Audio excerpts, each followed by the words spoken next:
mu kugenda twakuragamo imyenda bivuge ngo no gutangira kwambara imyenda niguriye nta myaka 2 ishize mbere yaho bivuze ngo ubuzima imyenda myinshi nambaraga niyo abantu babaga bampaye ikindi bwa mbere nambara umwenda cyese nambara bogisa nayikuye mu ngarandi nayambara inyuma y'ikabutura ubu ndebe uko nguko nzi ibiryo byo mu ngarandi nzi ubuzima bwo hanze cyangwa se nzi ishuri ryo hanze ariko ntabwo icyo ngicyo ari cyo cy'ingenzi hashimwe Imana yabashije kubihindura byose ubu ngubu nkaba nsa nk'umuntu witunze naba nta muntu mfite nakwibeshaho. None se ucyo wambaye bogisa nyuma y'ikabutura bivuze ngo niho ubwenge bwanjye bwari buri mbere yuko tugera ku ishuri rero kumvuga nkaho amakaye yakunaniye amakaye yarananiye byagenze bite mbere yo kugera ku ishuri nakomeza gatoya nkasoza twagezeho turakodesha mu nzu y'umuntu ariko ubwishyu nabwo buza kujya buba ikibazo bigezeho biramurambira aradusohora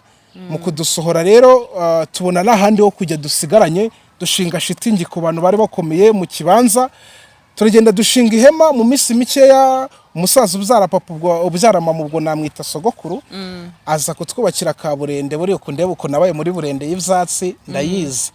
ananjye ndo umusaza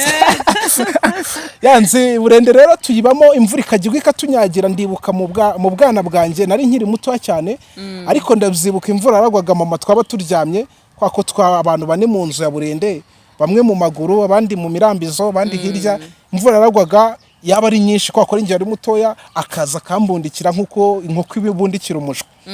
kugira ngo imvura itanyagira kwa ko ngiye nari mutoya mbese nyine akambungabunga ubwo ubuzima rero mu gukomeza cyo koza nihuse tuza kugira amahirwe haza imfashanyo batwubakira inzu muri cya kibanza papa yabasigiye muri cya kibanza batwubakira inzu ariko leta iduha umuganda n'abaturage batwubakira inzu tubasha kugira inzu ubu dufite inzu ndakeka ari y'amabati 28 ubwo muri iki gihe cya kerana n'ubu ngubu turacyayibamo ngo wakundaga kago mu myaka 6 ndakeka nabwo nabasha kujya muri kabari nkabasha kwisengerera inzoga nk'umugabo wicaye mu nanjye nkagenda gutya mu mbona nicaye naragendaga nkicara nkabasha kwisengerera